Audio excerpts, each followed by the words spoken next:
Start. अस्सलाम वालेकुम यार, कैसे हो तुम लोग? ठीक ठाक हो? होपफुली अच्छा दिन जा रहा होगा तुम लोगों का। लास्ट वीडियो के अंदर कुछ लोग रिक्वेस्ट कर रहे थे कि एमबीबीएस मेजर से भी किसी एलुमनाई को जो है वो लाया जाए, क्योंकि इनका जो है वो सिस्टम काफ़ी डिफरेंट होता है हमारे सेमेस्टर सिस्टम से। Here we are. Welcome Rabia Hashmi, कैसी हैं आप? ठीक ठाक हैं? और अपने बारे में बताएं कुछ। मैं ठीक हूँ अल्हम्दुलिल्लाह। So yeah, I'm Rabia और I'm currently studying MBBS from Liaquat University of Medical and Health Sciences situated in Jamshoro और I was a principal candidate for Fall 2023 UGRAD Pakistan program and I was placed in Vermont State University. ठीक हो गया रबिया। अच्छा Rabia, directly सबसे main question पे आते हैं आपके साथ, जो सबसे इम्पोर्टेंट है कि एमबीबीएस मेजर के जो स्टूडेंट हैं, जो एमबीबीएस कर रहे हैं, ठीक है, या इसके अलावा बीडीएस कर लें, कोई भी मेडिकल साइंसेज वाले, वो अपनी एसओपी राइटिंग के अंदर अपने मेजर को लेके किस तरह क्या क्या चीजें लिख सकते हैं, और उनका जो गोल है, एसओपी के अंदर गोल और ऑब्जेक्टिव भी लिखने होते हैं, तो उनको वो किस तरह हम्म। अलाइन कर सकते हैं अपने उसके साथ, मेजर के साथ। तो इसके बारे में कुछ बताएं। तो मेरी भी जो एसओपी थी ना वो पूरी मतलब स्टार्ट से लेकर एंड तक वो मेडिकल्स के अराउंड ही रिवॉल्व कर रही थी। तो उसमें आप ये लिख सकते हैं कि आपके मोटिवेशन क्या थी, ठीक है, मेडिसिन में आने की रीजन क्या था। आप उसको मैंने लिखा था तो उसमें आप एक सेंटेंस डाल सकते हैं, उसको रिलेट कर सकते हैं किसी चीज से।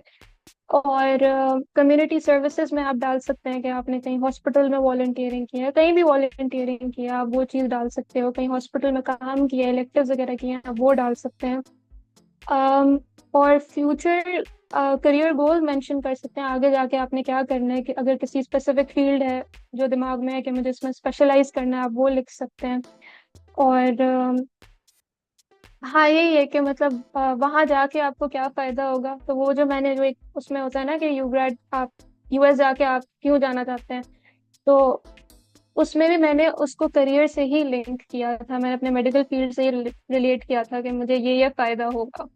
तो ऐसे लिख सकते हैं। क्योंकि एक बहुत इंपॉर्टेंट पर्सपेक्टिव बाकी भी एलुमनाई शेयर करते हैं कि यू ग्रेड क्या कंट्रीब्यूट करेगा। मतलब गोल आपका इस तरह होना चाहिए कि यू ग्रेड से आने के हम्म। बाद क्या चीज़ आप डिफरेंट कर सकते हो, और वो जो है रियलिस्टिक होनी चाहिए। इस बात पे भी एग्री करती हो हम्म। आप? कि मतलब ये ना लिख दें कि आगे हाँ मैं अपना हॉस्पिटल बना दूंगा या बना दूंगी कुछ। हाँ, ये नहीं लिखें। आप वो लिखें कि आप वहां जाके सीख क्या सकते हैं। अब वो सीखने में जैसे मेडिकल फील्ड है तो उसमें इंटरपर्सनल स्किल्स बहुत इंपॉर्टेंट होती हैं, ठीक है, लोगों से आपने कैसे बात करनी है। तो ये छोटी छोटी चीजें भी आप वहां जाके सीख सकते हो, उनको इम्प्रूव कर सकते हो। तो वो स्किल्स भी आप लिख सकते हो कि मैं वहां जाके ये मुझे ये सीखने का मौका मिलेगा, मुझे लोगों से बात करने का, लोगों से मुख्तलिफ लोगों से मिलने का मौका मिलेगा। तो ये छोटी छोटी चीजें भी लिख सकते हैं। हाँ वो आपने इतना लंबा लंबा ही नहीं कि मुझे हॉस्पिटल बनाना है और ये वो ना लिखे। ठीक हो गया।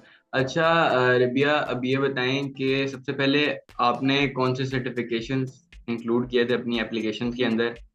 और एमबीबीएस के जो बच्चे हैं, जैसे हमारे जो है बायोटेक के कुछ कोर्सेज के सर्टिफिकेशंस होते हैं, मैं वो सजेस्ट करता हूँ बच्चों को आप वो ऐड करें। तो आप किस तरह के सर्टिफिकेशंस आपने ऐड किए थे? सेकेंडली, आपकी कम्युनिटी सर्विस क्या थी जो आपने मेंशन की थी वहाँ? मैंने यही अपनी जो कम्युनिटी सर्विस थी वो यही थी कि एक हॉस्पिटल वॉलंटियरिंग एक्सपीरियंसेस थे, वेलफेयर प्रोग्राम्स में काम किया था, ऑर्फनेज में वॉलंटियर किया था, तो मेडिकल कैंप्स में काम किया था। तो इस तरह की चीज़ें आप लिख सकते हैं और ऐड कर सकते हैं। मैंने यही चीज़ें ऐड की थी। और अगर आपने कोई इवेंट्स ऑर्गेनाइज किए हुए हैं, छोटा सा छोटा इवेंट भी ऑर्गेनाइज किया हुआ है ना, वो आप लिख सकते हैं। एमबीबीएस में थोड़ा कम होता है, हमारी यूनिवर्सिटीज में अपॉर्चुनिटीज कम होती है, टाइम कम मिलता है, तो इतने ज्यादा सर्टिफिकेशंस नहीं होती, इतनी अपॉर्चुनिटीज नहीं होती। आप स्कूल लेवल का भी थोड़ा बहुत ऐड कर सकते हैं। तो हाँ यही चीजें हैं। अगर ये भी था मेरा एक, अगर आप कोई क्विज होते हैं जैसे इंटर यूनिवर्सिटी कोई मेडिकल से रिलेटेड क्विजेज हो, आप उनका उनके बारे में लिख सकते हो। स्पोर्ट्स पे अगर आपने कुछ किया है तो आप उसमें लिख सकते हो। तो हाँ वो चीज़ सही हो गया। अच्छा, एक क्वेश्चन और भी बच्चे पूछते हैं कि उन्होंने जो है वो कम्युनिटी सर्विस या सर्टिफिकेशंस की होती हैं, बट उनके पास कोई डॉक्यूमेंट नहीं होता उसका। है। तो वो क्या करें उसको? मतलब कि ऐसे ही मेंशन कर दें, या कर सकते हैं भी, या फिर अवॉइड करें, वो ना लिखें उसके बारे नहीं, आप मेंशन कर सकते हैं, एसओपी में मेंशन कर सकते हैं। वो जो अलग से डॉक्यूमेंट्स भेजने होते हैं, जो उसमें आपने सर्टिफिकेट्स पीडीएफ फाइल बना के डालनी होती है, उसमें आप तो वही जो आपके पास सर्टिफिकेट्स हैं वो ऐड करेंगे। लेकिन एसओपी में अगर आपने कुछ ऐसा किया हुआ है तो आप उसको मेंशन कर दें, वो सर्टिफिकेट उतना मसला नहीं होता। लेकिन वो ये होता है कि इंटरव्यू में आपसे पूछेंगे और वही चीजें पूछेंगे जो एसओपी में लिखी हैं। तो कोई झूठ ना लिखें, लेकिन जो लिखा है तो अगर आपने किया हुआ होगा तो वो जब आपसे पूछेंगे इंटरव्यू पे तो आप आराम से बता दोगे मैंने ये काम किया था। इतना मैटर नहीं करता सर्टिफिकेट का ना होना। अच्छा, and what about fake certifications? इसके बारे में क्या पर्सपेक्टिव है? ये फेक सर्टिफिकेट्स हैं बनवा के जो यूज कर लें, उसके बारे में क्या कहती हो? नहीं करना चाहिए। मेरा भी इतना कोई खास एक्स्ट्रा करिकुलर नहीं था, जो था मैंने वो भेज दिया। तो इतना ज्यादा इम्पोर्टेंट नहीं होता। एसओबी भी है, आपकी एकेडमिक रिकॉर्ड भी है, तो बहुत सारी चीजें मैटर करती हैं, वो बैलेंस आउट कर सकती हैं। जरूरी नहीं है कि आप मतलब एक्स्ट्रा करिकुलर में बहुत आगे हो तो ही आपकी एक्सेप्टेंस होगी। नेसेसरी नहीं है। फेक सर्टिफिकेट बनाना गलत है और आप फंस भी सकते हो, क्योंकि फिर वो अगर आपसे पूछ लिया और आप वहां पे अटक गए, वो आपकी फिर तो गलत हो जाएगा। हाँ, बात यही है ना कि जो इंटरव्यू जो है ना वहाँ पे वैसे ही बंदा थोड़ा सा नर्वस होता है। उसके साथ अगर आप हम्म। अपना झूठ भी कैरी करके लेके जा रहे हो तो बैड सीन हो जाता है ना? यही कहना चाह रही हो? हाँ, यही है, यही है। अच्छा, तो अच्छा, अब इंटरव्यू एक्सपीरियंस पे बात आ रही है तो इंटरव्यू के बारे में बताएं कि आपका इंटरव्यू किस तरह का गया था, किस तरह के सवाल हुए थे, थोड़ा इसके बारे में बताएं स्टूडेंट्स के लिए, क्योंकि हमारे यहाँ पे यही है कि बच्चे एसओपी राइटिंग से ज़्यादा, हालांकि जो मेन अभी फोकस इस पे करना चाहिए वो आगे उस पे हम्म। चल रहे हैं कि भाई इंटरव्यू में क्या होता है और टेस्टिंग में हाँ, क्या होता है। तो मैं उनको कह रहा हूँ कि आप उसको छोड़ दो, अभी एप्लीकेशन पे फोकस करो, वो सब हो जाएगा बाद में। लेकिन अब चलो लोग पूछ रहे हैं तो बताएं आप क्या किस तरह से चीज़ें। इंटरव्यू हमारे तो ऑनलाइन हुए थे, तो उससे पहले हमने वो 1 मिनट की वीडियो भेजनी थी। वो एग्जैक्टली याद नहीं है उसमें क्या क्या था, पर वो यही था, यही चीजें थी कि आपने वहां जाके क्या करना है। उसमें भी कम्युनिटी सर्विस का ही मैंने वो जिक्र किया था, जो यहाँ पे की हुई थी। तो वो एक आप एक 1 मिनट की वीडियो बना के उनको भेजते हैं, तो वो एक काफी इंपॉर्टेंट होती है, क्योंकि वो आई गेस इंटरव्यू से पहले वो वीडियो देखते हैं तो उनको एक अंदाजा हो जाता है आपकी पर्सनालिटी का। इंटरव्यू बहुत छोटा सा था, 2 लोग थे और उन्होंने यही था कि इंट्रोड्यूस करें। एक उन्होंने सारे एसओपी से सवाल उठाए थे मेरे, कि मैंने जो जो एक्स्ट्रा करिकुलर मेंशन किया था वो सब पूछा था। मैंने एक करियर गोल में कुछ लिखा था तो वो उन्होंने पूछा था कि आप इसको एलैबोरेट करें। बाकी ये था कि आप वहां जाके पाकिस्तान को कैसे रिप्रेजेंट कर सकते हैं, आप किस तरह से अपना कल्चर वहाँ प्रेजेंट करेंगे, क्या क्या स्पेसिफिक चीजें हैं जिनका आप वहाँ पे लोगों को बताएंगे। इस तरह के सवाल थे, बेसिक सवाल थे, बहुत आसान सा था और छोटा सा था, हो गया आराम से। सही हो गया। इसका मतलब है कि अगर आपने सारा कुछ सच बोला हुआ है, सारी सर्टिफिकेशंस हम्म। आपकी क्लियर हैं, सारा कुछ इजी सीन है और आपकी एसओपी एक्सेप्ट हो गया, तो 99% चांस है आपका इंटरव्यू क्लियर हो जाएगा। हाँ, मुझे एग्जैक्टली वो नहीं पता कि कितने लोग उसमें से शॉर्टलिस्ट होते हैं हाँ, इंटरव्यू पे नहीं और लेकिन इंटरव्यू के एक बाद कितने लोग चांस है। सेलेक्ट होते हैं, लेकिन हाँ, लेकिन इंटरव्यू इजी होता है। अगर आपकी एप्लीकेशन अच्छी है ना तो इंटरव्यू इजी सीन होता है। ठीक हो गया। और इंग्लिश के बारे में बताएं कि इंग्लिश की रिक्वायरमेंट क्या है, मतलब कि कुछ लोग इस बारे में भी होते हैं कि हम इतने फ्लुएंट नहीं हैं, कि हमारी प्रोनाउंसिएशन इतनी अच्छी नहीं है, तो इंग्लिश का बहुत ज़्यादा हाई लेवल रिक्वायर्ड है इसके लिए इंटरव्यू में, या वैसे या नहीं? नहीं, बेसिक लेवल मतलब बस आप बात करनी आनी चाहिए। और एक कॉन्वर्जेशन होती है ना इंटरव्यू में, बस अगर आप वो मेंटेन कर सकते हो तो इतना कोई मसला नहीं है कि फ्लुएंसी है या प्रोनाउंसिएशन है, इसका कोई इतना खास मसला नहीं होता। एसओपी में मैं एक बात ये कहना चाह रही थी कि उसमें ठीक है, इंग्लिश इतना मैटर नहीं करती, और कोई ज़रूरत नहीं है इतनी बहुत मुश्किल वोकैबलरी इस्तेमाल करने की। लेकिन एक फ्लो होना चाहिए स्टार्ट से लेके एंड तक ना, एक प्रॉपर, मतलब पढ़ने वाले को ना मजा आए पढ़ने में। अगर पैराग्राफ्स है, पैराग्राफ्स के बीच में एक प्रॉपर ट्रांजिशन होना चाहिए। यूजुअली लोग क्या करते हैं कि वो एक पॉइंट लिखा, उसको अधूरा छोड़ के दूसरे बिल्कुल ही डिफरेंट पॉइंट से शुरू कर दी बात। सेकंड पैराग्राफ रिलेट ही नहीं कर रहा पहले पैराग्राफ से। तो एक प्रॉपर फ्लो में स्टार्ट से लेके एंड तक लिखें, ताकि वो पढ़ने वाले को मजा आए, में कंटिन्यूटी हो सेंटेंसेस के बीच में, पैराग्राफ्स के बीच में, तो वो काफी अच्छा एक इम्प्रेशन डालता है। जो भी आपका रिव्यू कर रहा है उस पे एक अच्छा इम्प्रेशन जाता है। और क्योंकि एप्लीकेशन में इस पेज में इसके अलावा इतना कुछ और है नहीं, तो एसओपी आपकी काइंड ऑफ पर्सनालिटी को रिफ्लेक्ट भी करती है, तो उसका वो अंदाजा भी लगा सकते हैं उससे। उसमें थोड़ा सा मतलब मुश्किल वोकैबुलरी नहीं इस्तेमाल करें, लेकिन एक अच्छे फ्लो में लिखें। ठीक हो गया, ठीक हो गया, फ्लो में लिखनी चाहिए। अच्छा, आप चलें एसओपी पे अब बात आ गई है, अब मुझे बताएं कि आपका एसओपी राइटिंग का प्रोसीजर क्या था। मतलब कि कुछ डिफरेंट, मैं थोड़ा सा आपको बता देता हूँ। कुछ बच्चे इस तरह करते हैं ना कि वो डायरेक्ट जितनी वर्ड रिक्वायरमेंट है उतना लिखते हैं, और उसके बाद उसको जब शॉर्ट करने बैठते हैं तो उनको समझ नहीं आती, फिर वर्ड्स पूरे नहीं हो रहे होते। तो आपने एसओपी मतलब किस तरह लिखी थी, इसके बारे में बताएंगे। अच्छा, वही जो उन्होंने एसओपी के ऑब्जेक्टिव्स नहीं दिए हुए होते हैं एप्लीकेशन में कि आपने ये चीजें मेंशन करनी है, तो मैंने तकरीबन एक एक पैराग्राफ उन्हीं पे लिखा था। और सबसे पहले पॉइंट्स बना लिए थे कि मैंने ये चीजें मैं जिक्र कर सकती हूँ इन चीजों का एसओपी में। और फिर मैंने लिखा था, जो मैंने लिखा था मैंने वर्ड लिमिट को कंसीडर नहीं किया था उस टाइम पे। बस लिखना शुरू कर दिया था, और आराम से वर्ड लिमिट क्रॉस हो गई थी। 250 बहुत कम वर्ड्स होते हैं। फिर आप उसको इम्प्रूव करते हो, उसको कंसाइज करते हो, वर्ड लिमिट के अंदर अंदर लाने की कोशिश करते हो। वो बहुत मुश्किल होता है, तो बहुत सारी चीजें फिर आपको ओमिट करनी पड़ती हैं। लेकिन भाई इसका फायदा ये होता है कि आप फजूल बातें नहीं करते, रेलिवेंट स्पेसिफिक बातें करते हैं। और हाँ, तो मेरा यही था कि मैंने एक सब पहले एक लंबा लिख लिया था और उसको फिर शॉर्ट किया था। और मैंने अपने लाइक फैमिली मेंबर से रिव्यू वगैरह करवाया, फीडबैक लेती रही मैं। और बहुत दफा लिखा, मतलब ड्राफ्ट वगैरह बनाती गई, एक दफा लिखा, उसको इम्प्रूव किया, फिर लिखा। वो इस तरह से करते करते मैं फाइनल एक एसओपी बनी थी। अच्छा, ठीक हो गया। अच्छा रबिया, इस बारे में बताएं कि जो एसओपी रिव्यू करवाते हैं एलुमनाई से, हम्म।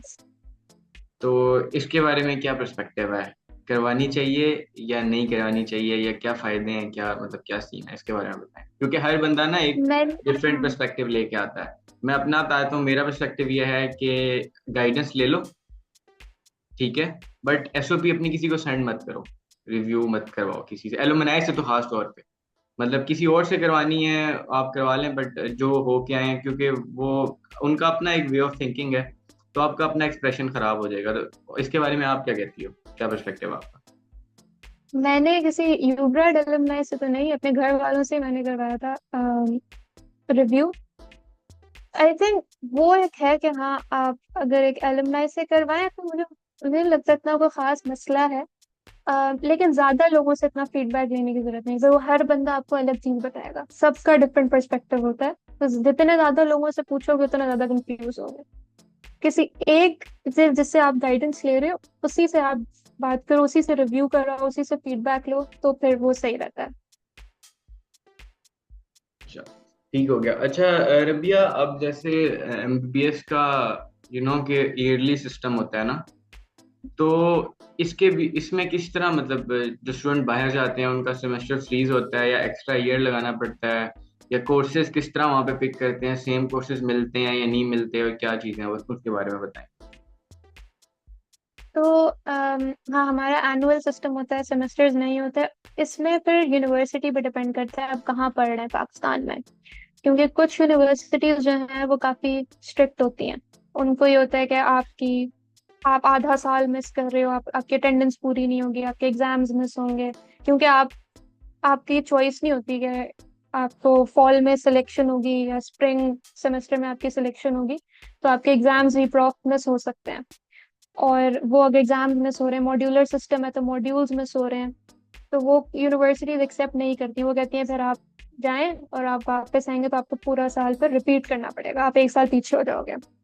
कुछ यूनिवर्सिटीज में पॉसिबल होता है, जैसे मेरी यूनिवर्सिटी थी, मैं गई थी फोर्थ ईयर के सेकंड हाफ में, तो मेरी कुछ क्लासेस मिस हुई थी, मेरा फोर्थ ईयर का प्रॉफ मिस हुआ था। लेकिन मेरे पास ये ऑप्शन था, मैं जब वापस आई थी दिसंबर में, तो प्रॉफ तो हो चुके थे, एग्जाम्स हो चुके थे, लेकिन रीसेट एग्जाम्स नहीं स्टार्ट हुए थे। तो जब रीसेट एग्जाम स्टार्ट हुए उसके बाद तो मैंने उसमें फिर अपना फोर्थ ईयर क्लियर कर लिया था। तो मुझे ये बात पहले से पता थी कि जब मैं वापस आऊंगी तो इवन तो मेरा मेन एग्जाम मिस हो जाएगा, पर रीसेट एग्जाम्स होंगे, और कुछ यूनिवर्सिटी फैसिलिटेट करती हैं। कि वो आपका थोड़ा सा डिले कर देंगी, लेकिन वो हर यूनिवर्सिटी नहीं करती और हर बार नहीं करती। अम, तो वो तो यूनिवर्सिटीज पे डिपेंड करता है, और आपको एडमिनिस्ट्रेशन से पूछना पड़ेगा कि will it be possible for you to go और नॉट। दूसरा जो कोर्सेज का था, तो जिनको नहीं पता, यूएस में थोड़ा सा डिफरेंट मेडिकल का सिस्टम होता है। हमारे यहाँ ये होता है कि हम ए लेवल एंटर करके हम डायरेक्ट एम कैट देते हैं और एमबीबीएस में आ जाते हैं। वहां पर आप 4 साल प्री मेड प्रोग्राम करते हो, जो अंडर ग्रेजुएट डिग्री होती है वो एक प्री मेड प्रोग्राम में होती है, और उसके बाद फिर आप 4 साल मेडिकल स्कूल में जाते हो। तो जब यूग्रेड में सिलेक्शन भी होती है ना, तो वो आपको एक फॉर्म सेंड करते हैं यूएससीएफपी वाले, जिसमें आपको साइन करना होता है, ये अप्रूव करने के लिए, हाँ ये मुझे बात पता है कि जब मेरा वहाँ पे प्लेसमेंट होगी तो मुझे एक प्री मेड प्रोग्राम में मुझे भेजा जाएगा, मुझे मेडिकल स्कूल में नहीं भेजा जाएगा। तो वो आपको एक प्री मेड हेल्थ साइंस का होता है, या मेरा जैसे मॉलिक्यूलर बायोलॉजी का उन्होंने वही प्रोग्राम था, उसमें मुझे इनरोल कर दिया था। तो वहां पर कोर्सेज ये होते हैं कि वो डिपेंड करता है आपकी प्लेसमेंट एक तो कहाँ हुई है, वहां पे क्या कोर्सेज अवेलेबल हैं। तो जहाँ मेरी हुई थी उसमें वर्मोंट में वो बहुत बेसिक कोर्सेज थे जो मुझे वहां मिले, क्योंकि हम यहाँ पर ऑब्वियसली एमबीबीएस कर रहे होते हैं, बहुत डिटेल में पढ़ रहे होते हैं। वहां पे वो बहुत बेसिक लेवल पे पढ़ा रहे होते हैं, और उनका जो एग्जाम लेने का तरीका होता है वो बहुत आसान होता है, इजी सीन होता है, उनके टेस्ट होते हैं, उनके एग्जाम्स होते हैं, बहुत आसान होते हैं। तो जब मैंने फील्ड ऑफ स्टडी से रिलेटेड जो कोर्सेज लिए थे, जो दो आपको लेने होते हैं अपनी फील्ड से रिलेटेड, वो बहुत बेसिक थे, वो मुझे काफी बेसिक लगे। हाँ, उनका जो लैब एक्सपीरियंस था वो बहुत डिफरेंट था, क्योंकि पाकिस्तान में इतना हैंड्स ऑन नहीं होता है, बहुत सारी चीजें आपको छूने नहीं देते। वहां पर आप खुद एक्सपेरिमेंट्स कर रहे होते हो, बहुत डिफरेंट एक्सपेरिमेंट्स मैंने वहां पे किए। तो वो एक फायदा आपको होता है, but courses wise you'll probably find it easier there. ठीक हो गया। अच्छा रबिया, इंटरव्यू को वाइंड अप करते हैं एक फाइनल क्वेश्चन के साथ, ठीक है? सो कुछ तो डूज एंड डोंट बताएं एसओपी राइटिंग में, आपके नजदीक डूज एंड डोंट। डोज में एक वही बात है कि चंद चीजें लिखें, ठीक है, हर अपनी जो भी लाइफ एक्सपीरियंसेस हैं या को करिकुलर, उनमें से स्पेसिफिक बातें उठाएं और उनको आपस में लिंक करने की कोशिश करें, ताकि वो आपकी एक कंटिन्यूटी मेंटेन रहे पर्सनल स्टेटमेंट में, एसओपी में। और डोंट्स में ये है कि वही कि सिंपल लिखें, इतना ज्यादा उसको कॉम्प्लिकेट ना करें। एक और मैं कहूँगी, आई और मी का जो है इस्तेमाल थोड़ा कम करें, ठीक है, ट्राई टू बी क्रिएटिव। उसको इस तरह से कम लफ्जों में अपनी बात को कंप्लीट करने की कोशिश करें, और खुद लिखें, ठीक है, किसी से हेल्प ना लें शुरू में एटलीस्ट। खुद लिखने की कोशिश करें, कैसा भी लिख रहे हैं बस लिखें, खुद लिखें। उन्होंने ऑब्जेक्टिव आपको ऑलरेडी दिए हुए हैं कि ये चीजें आपने मेंशन करनी है एसओपी में, उन्हीं पे पैराग्राफ बना के लिखना शुरू करें। और फिर आप एक दफा आपके पास आ जाते हैं ना कि ये चीजें मैंने मेंशन करनी है एसओपी में, फिर आप उसको, आपके लिए आसान हो जाता है उसको कंसाइज करना। उस कंसाइज करने में फिर आप फीडबैक ले सकते हो लोगों से। तो ये है बेसिक। ठीक हो गया Rabia, thank you so much for your time. बहुत अच्छा लगा आपसे बात करके, और होपफुली यार तुम लोगों के लिए भी वीडियो बेनिफिशियल हुई होगी। और अगर तुम्हारे कुछ क्वेश्चंस हैं इसके रिलेटेड तो कमेंट्स में लाजमी पूछना, जो एमबीबीएस के रिलेटेड होंगे मैं वो रबिया से पूछ के तुम लोगों को बता दूंगा, ठीक है? और कोई भी कंफ्यूजन हो पूछना, और भी एलुमनाइज के साथ इंटरव्यू आएंगे। और वीडियो का जो है वो अगर अगर लगे कि वैल्यूएबल इन्फॉर्मेशन पहुंची है तुम्हारे तक, ठीक है, तो अपने और भी लोगों के साथ शेयर करना, और अपना ख्याल रखो, and best of luck for your grade 2025। अल्लाह हाफ़िज़।